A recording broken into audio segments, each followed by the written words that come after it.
nalazim na nekoj govornici Filozofskog fakulteta u Mostaru.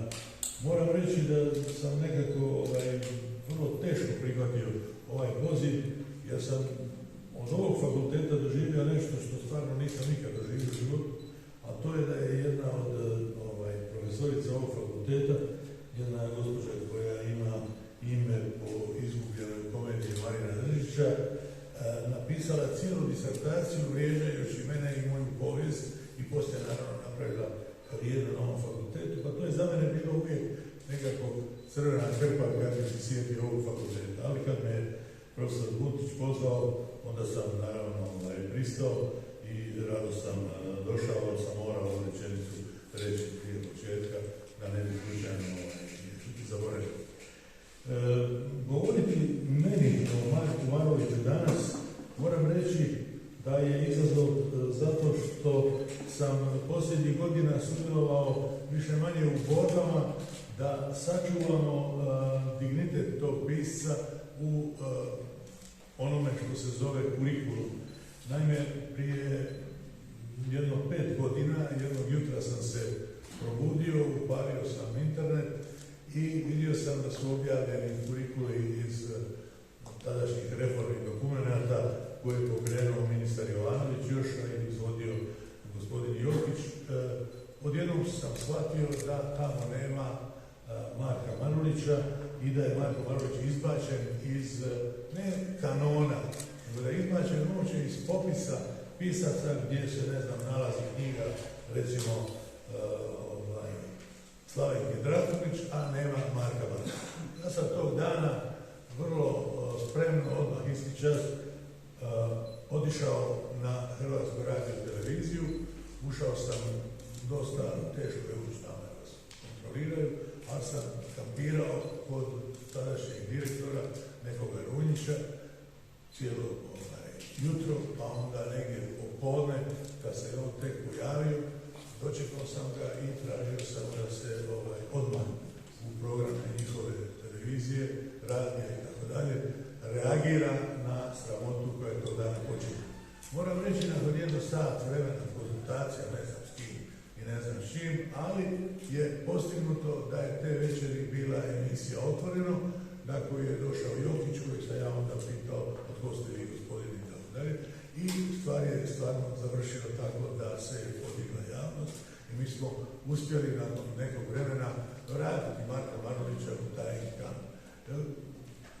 Dogodilo se to da ga mi vratili smo u kanon, ali smo ga vratili neukim političarima koji su mislili da kad se Marko Marulić nađe u kanonu, kad se njegova Judita nađe kao školska lektira, da onda odmah to treba prevesti, jer današnja osrednjost i grupiranje sa đacima je njihov cilj. I oni su odmah učinili to da je ovo sad prije 15 dana, ako ste čitali, je Judita prevedena na hrvatski, ali ne u nekom ekskluzivnom izdanju sa 500 primjeraka kao što se u nas objavljuju knjige, nego odmah u 17.000 primjeraka otišla u školu i sada neuki ministri i ministrice vjeruju da će od sutra neko Juditu čitati na plaži za razvoj brigu jer se Judita čita. A ta Judita prevedena na standardni hrvatski jezik nije Marulićeva Judita i to nije ona Judita zbog koje smo se mi danas ovdje okupili. Onda smo se mogli okupiti zbog biblijske knjige Judite, to bi bilo logičnije. Mi se nismo okupili zbog razumijevanja Judite, nego zbog njenog dubokog, nacionalnog, simboličkog i tako dalje značenja. Kad bih ja i kad obično kad govorim o Maruliću javno, ja rado govorim o njegovoj biblioteci. Neću govoriti ovdje o biblioteci, premalo nas je da sad ja analiziram njegovu biblioteku. Ali ne mogu da ovdje sada pred vama ne evociram činjenicu da umire 1524. godine hrvatski pisac, prvi veliki hrvatski pisac sa nacionalnom sviješću, to ću poslije govoriti, umire i što radi? Piše testament, onaj dosadni dio piše, ali onda dolazi onaj najljepši dio njegovog testamenta, to je popis njegovih knjiga. Marko Marulić u tom trenutku ima 2000 knjiga. Vatikanska knjižnica u tom trenutku nema više od 6000 knjiga. Znači, da shvatite taj razmjer, to je sasvim dovoljno. To je prva privatna knjižnica velikoga stila, velikoga formata, koju radi čovjek u mjestu za koje Hannibal Lucić, njegov inače prijatelj, kaže da je Hvar Mornarom na putu, a Split je u putu.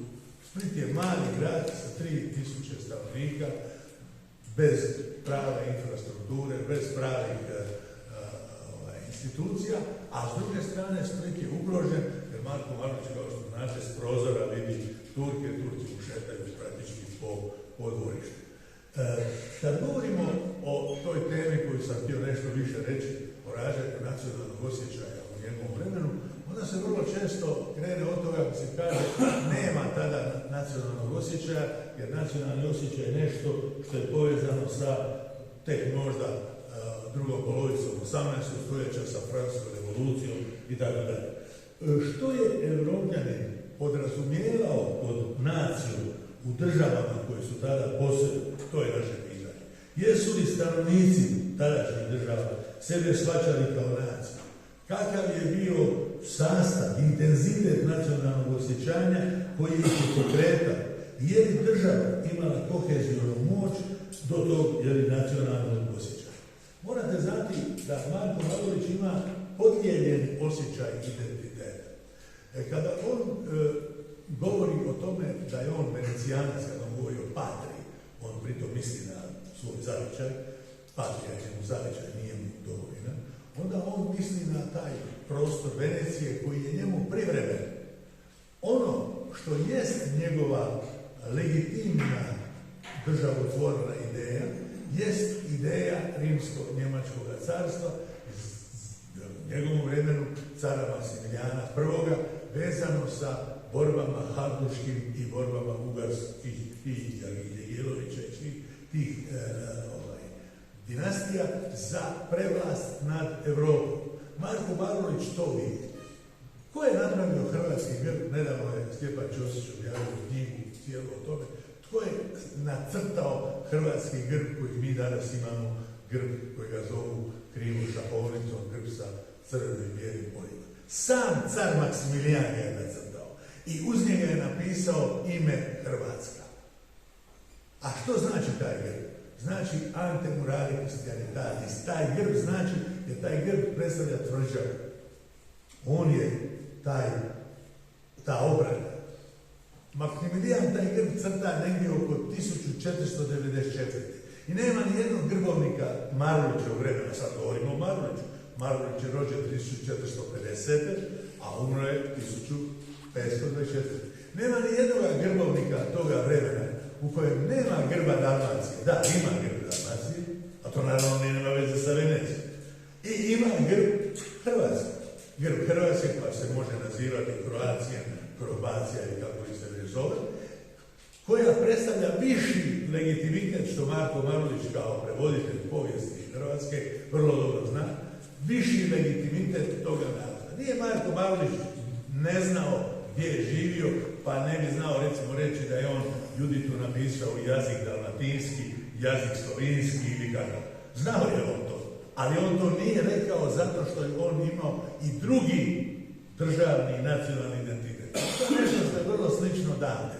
Dante je bio prognanik upravo zato što je štovao pored jednog gradskog identiteta, talijanskog, još taj viši evropski identitet. Mi koji živimo u podijeljenim identitetima, nacionalnim i evropskim, to pitanje vrlo dobro razumijemo.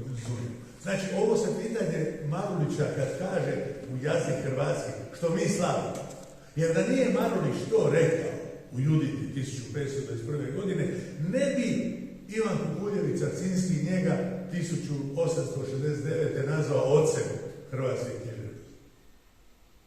A on je to nazvao 69. godine u prvoj knjizi praktički tada osnovane Jugoslavenske Hrvatske akademije znanosti i umjetnosti, nazvao ga je ocem hrvatske književnosti. Ne zato što je tada itko smatrao Marulića ocem hrvatske književnosti. Trebalo je proći još 30 godina da se proslavom oko 900. godine, ove slične koje mi sad slavimo, a ja ću vas podsjetiti da je u Hrvatskom saboru ove godine, u 4. mjesecu, gospođa ministrica Obuljen Koržinek cijelo jedno jutro pokušavala odbaciti proslavu Marulića jer je ona odlučila da ova godina bude godina čitanja. Onda su je uvjeravali, na kraju su uspjeli uvjeriti, pa ona rekla, pa može, naravno da može, sve može. Svaka godina može imati 100 svetaca, 100 pisaca, pa je rečeno može. U stvari, ona nije uopće razumjela zbog čega Marko Marulić je taj simbol nacionalnog. Jer nije znala ovo što sam sada ovako kratko rekao, što ću vrlo rado u pisanoj formi izložiti. Ona nije razumjela što je to simbolično. A moram reći da sam ja onog jutra kad sam pročitao da nema Marka Marulića u kanonu, vrlo dobro shvatio što je to dijabolično i što znači dijabolizirati. I podsjetit ću vas koji znate grčki jezik da između riječi simbolein i riječi diabolein postoji ista etimologija. Simbolizirati i diabolizirati praktički je ista riječ opozitnog značenja. Onaj ko simbolizira, njega se diabolizira. Onaj ko spaja, njega se razdvaja. Mi živimo upravo zato jednu situaciju u kojoj je moguće da netko atakira na takvu veličinu kao što je veličina Marka Marulića. Zato sam ovo govorio o grbovima, zato sam ovo kratko rekao o ovoj temi.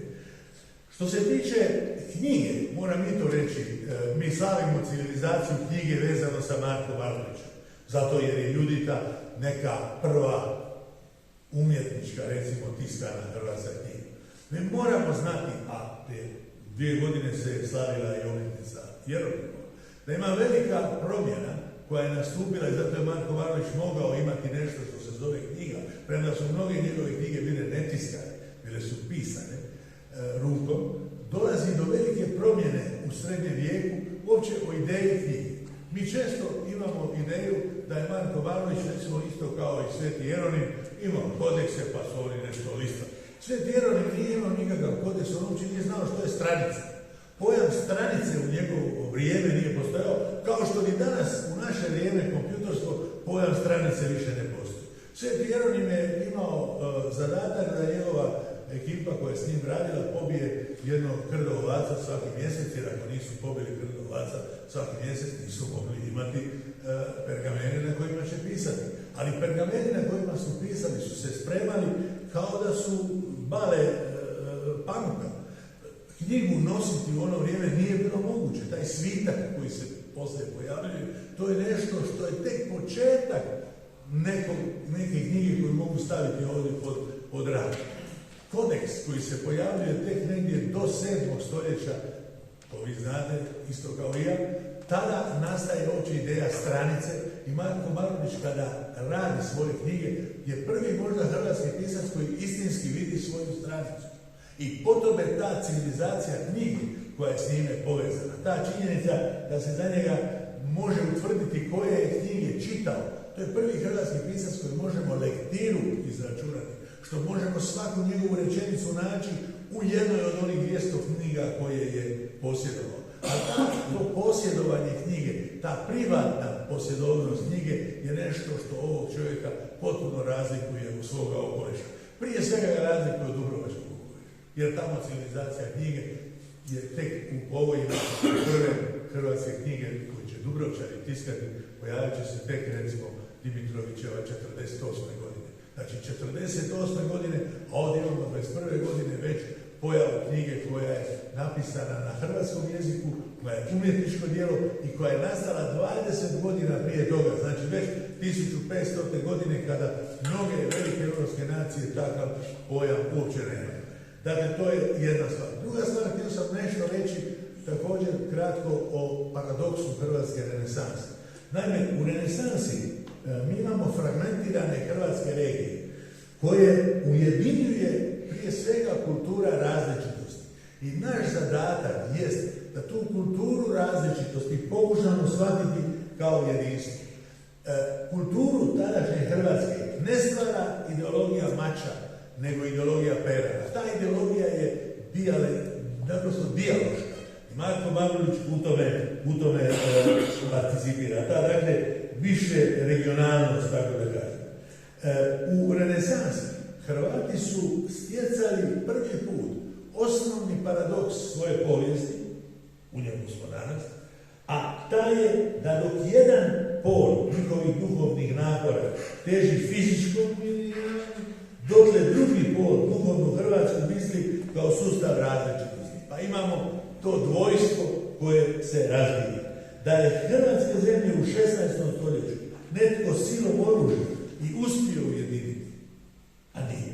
Susreo bi se sa spomenutom praksom čim bi utvrdio da se Hrvatima koji su živjeli pod utjecajem više kultura, nacionalizam nije preklapao ni sa čijom državnom granicom. Uđe, pojam granice u tom vremenu nije pojam današnje granice. Granica je tamo gdje stoji vojska, a vojska se miče kako hoće, kako se to prošira. Dakle, pojam uopće granice među državama je nešto što u Marulićevu doba naravno nije određeno. Ja bi rado govorio o njegovim djelima, reći ću da je meni osobno, kad sad govorimo što bih ja dao đacima u školu, ja ih čak ne bih im dao Juditu, ali bih im dao molitvu suprot Ivan Turkom.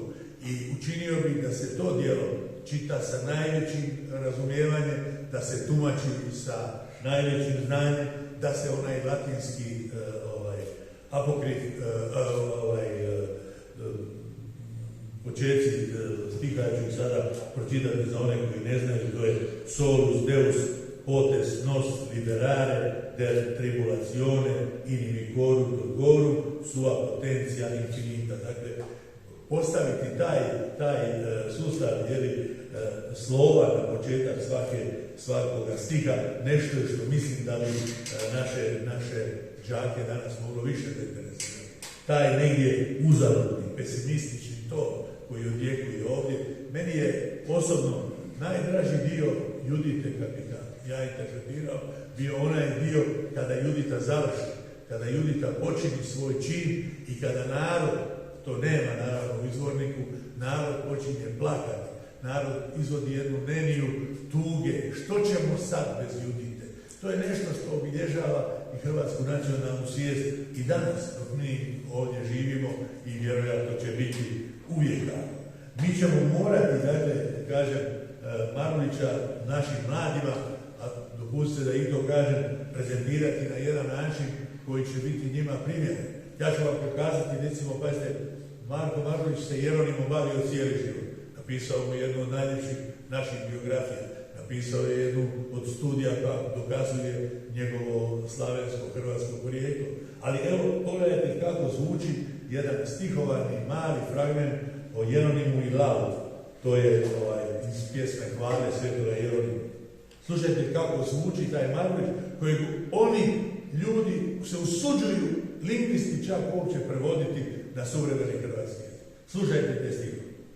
Pokušat ću iščitati naravno u njegovoj akcentovaciji.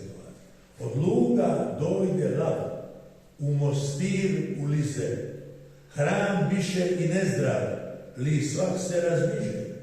Jeronim sam osta, ne je se bojati, on tiho u zanj sta, ja mu se uvijati. Pitomove le steć, kako no jedan bol, da ja dovno skučeć, jer se biše na bol. Gori nogu stavi i k njemu potoči. On ruku postavi i potar iskoči. Tad zavivši ranu, čini mu dat isti, Lav, kako uz nan stane se na misli.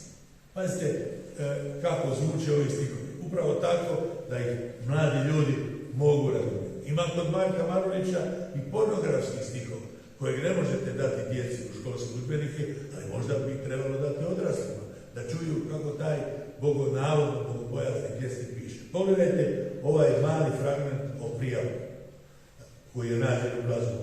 Reci, prijatelj bludni, u kojem stanuješ kraju, sad kad se pronijela vijest da si napustio vrt. A on kaže, dva su brijega, a između njih je smradna dolina. Usred doline te sada sam našao dom. Ovo je ona slika ženskih spolnih organa koju Marulić potpuno jasno daje. Ili njegove drame. On je autor 4 drame. Mi smo ih i objavili u jednom svetku. Danas je problem kako te drame izvoditi, kako ih čitati kao Marulića. Nažalost, od svih njih samo je jedna igrala i to sramežljivo je rečeno da je Marulićeva. Dakle, čeka nas veliki posao sa Marulićem, čeka nas upravo posao koji će nas dovesti do toga, vjerojatno ćemo jednog dana mladoj generaciji moći ponuditi Marulića onako kao što su ga već 71. godine pokojni Tonko Marojević i Mirko Tomasović su napravili jedno izdanje koje se zvalo Plavca Nova. Ta Plavca Nova, to je bila knjiga upravo za školsku upotrebu. Kasnije su oni dodavali još komentare. Marko Marulić je danas najkomentiraniji pisac. I ono što sam ja na početku govorio o njegovoj nacionalnoj svijesti, što je novo sa stanovišta znanosti. Ali ovo što sad govorim, što nije uopće novo, treba uzeti komentiranog Marulića. Treba uzeti Marulića koji je savršeno komentiran u jednoj Tomasovićevoj čitanci koja je objavljena negdje 2000 neke godine i on se mora objavljivati u visokim nakladama i davati našim đacima. Dakle, radi se o potrebi potpuno novog odnosa prema ovom starom hrvatskom pismu. Lako je slaviti svako malo njegovu obljetnicu, ali ja ću vas upozoriti na njegove obljetnice 1900.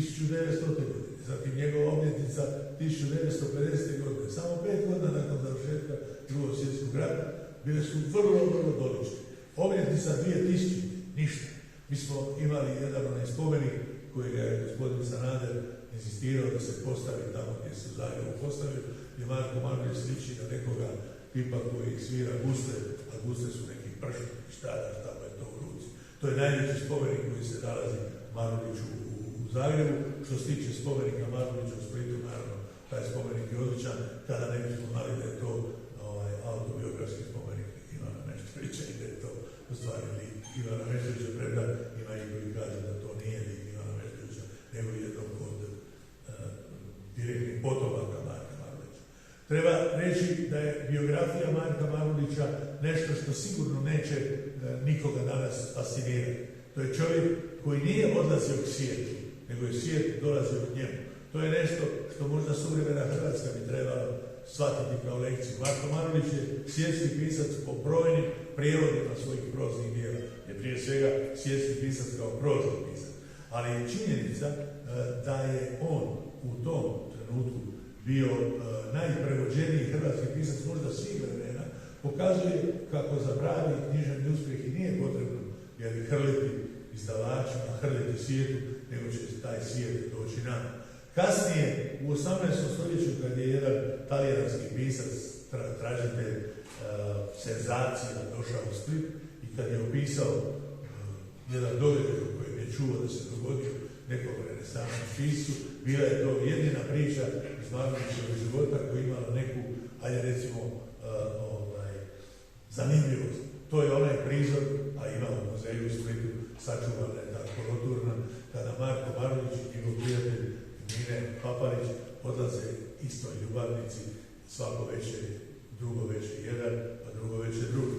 I jedne večeri, kad je red da Marka Marulića, njegov prijatelj Mine Paparić moli da bi on otišao u ljubavnici te večeri, jer valjda on ima razloga da ide, a nek Marulić ostane dolje da ga čeka sa koloturnom.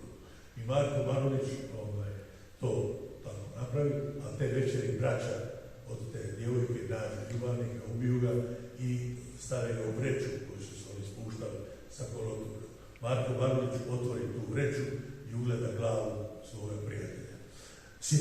Sjetite se prizora glave Holofernove, to je ta glava iz te pričice. Ali to je samo jedna mala pričica iz njegovog života. Mi ih imamo i kad piše testament, mi ih imamo dakle, u nekoliko, ili kad opisuje hranu koju konzumiraju na šolti, u nečujmu, ili imamo, ne znam, podatak kada on opisuje kako kao star čovjek mu se stalno spava, pa mu glava pada, a ne može raditi taj divna pjesma o dnevnom drimu, dnevnom snu, gdje vi koji znate engleski, vidite da Hrvatska sliči na engleski, jer čak riječ dream je vezana sa engleskom riječju dream, što isto pokazate tamo onoga puta koje trebaju mladim ljudima pružati, čitajte Marka Marulića. Meni je žao da nas u ovoj dvorani ima ovoliko mnogo, jer to sigurno pojačava važnost ovog našeg skupa, ali ja ću se truditi u buduće da napišem ovo što sam rekao, posebno onaj dio do kojega mi je stalo, a to je pitanje nacionalne svijesti u njegovom vremenu i u njegovom slučaju, da opet ponovim, nije problem bio što on spominje jezik hrvatski, pa je sad on pametniji od svojih suradnika. Ne samo bio dalekovidniji, pa i sami znate, u 18. stoljeću upravo ta činjenica da su Habsburgi savladali prvo venecijanski zaleđe, pa onda poslije Dalmacijom, već je u Marulićevo doba nastala, on ga je samo predvidio. Za razliku od Dubrovčana, koji nisu vidjeli budućnost, zbog toga smo morali graditi Pelješki most, Marulić je vidio budućnost i zbog toga je stavio kao oca Hrvatske. Inače, po meni, mnogi stihovi Mara Vetranovića i Drana Mara Vetranovića nisu ništa manje važni od Marulićevih dijela, posebno hrvatskih, ali nikada nećemo za Mara Vetranovića reći da je otac hrvatske književnosti, nećemo niti za Menčetića, nećemo niti za Šiška